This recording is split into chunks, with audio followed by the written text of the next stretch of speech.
Good morning, guys. Welcome back to my channel. Today's Thursday, November 30th, and we're going to go find where we left off with part 1 yesterday. I'm going to take y'all to how we caught the burglar. So here's my house right here. We're getting ready to leave, and I'll show y'all just how close he was. So we're going to just make a little U-turn here. But anyway, after this happened, the Detective Bird April called me back and said to come back to the police station. She wanted me to look at some more mug shots. So I went down there, and she showed me a whole different set. Well, apparently their informants had told them who they thought it was. They told her, "Oh yeah, he just got out of prison. He cleaned himself up. He's clean shaven now and got his hair cut." Of course, the mug shots, the guy had, you know, long hair and a beard, but I still recognized him. I'll never forget his face. But anyway, she had told me that there was a warrant out for his arrest. And this is where they had come to serve the arrest warrant, right here. So that's how close he was. And she told me that they were going to arrest him on Wednesday morning. So that Wednesday morning, I just started, you know, driving around the neighborhood because I figured he lived close by. She had told me that there had been a 250% increase in burglaries in this east side of town. So I knew he had to be close by. So I just kept driving around, and that's when I saw the SWAT team there in front of that apartment building. So I parked, and I waited and waited for them to come out. And they all had their shotguns out and everything. So they went in. It wasn't even 5 minutes later. They came out with their, you know, chit-chatting among one another, and their heads kind of down, and no burglar. Well, I knew then that he wasn't there. I guess he got wind that you know, they were looking for him.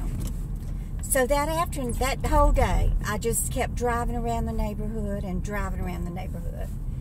So that was about 10 in the morning. Well, about 2 o'clock that afternoon,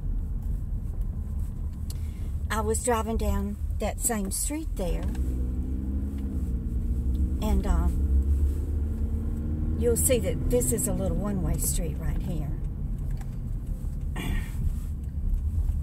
And it's, you know, it's just, my house is right across the street there. Anyway, as I was driving down the street, I saw him. He was right there. I mean, right there, walking down the sidewalk. And he had a bag in his hand, you know, that had something in it, something small. So I figured he had probably just burglarized another apartment. So this is a one-way street, and he turned and went down it, and I went down the one-way street the wrong way because I was not going to lose sight of him. And I just stayed far enough back so he wouldn't, you know, see me or you know, notice that anybody was following him. So anyway, he went down that one-way street, y'all, with his little bag, and he was walking real fast. He was, you know, trying to get to wherever he was going before the cops came around again. So I followed him, and he went into this building right here, right there. And y'all, this is my house right here.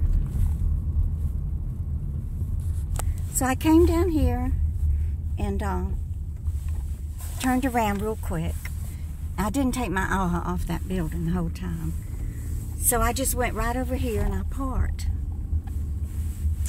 And I got out and I leaned up against this birch tree right here. And I got out my phone and called 911. So I told the operator, I said, I just saw the burglar that they have the arrest warrant out for. I just saw him go into an apartment building. And she said, "Oh, you have a burglar in your house?" I didn't make myself clear. You know, I was so nervous and scared. And I said, no. Someone burglarized my apartment, or, you know, came into my apartment 2 weeks ago. But I just now saw him walking down the street and saw him go into this apartment building. So she sent the same cops that were over there at that apartment building that morning, she sent them back out. So I told them, I said, you know, the burglar went into that building. And so they all went in there looking for him.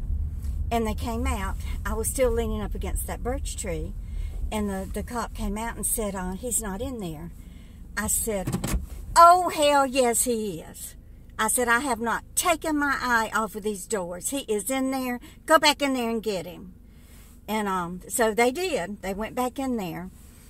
And it wasn't even a minute later, that same cop came out and said, hey, country bumpkin, we got him. Calling me country bumpkin. I didn't care. He could call me anything. So anyway, sure enough, they came out with him and with his hands in handcuffs and put him in the back of the police car.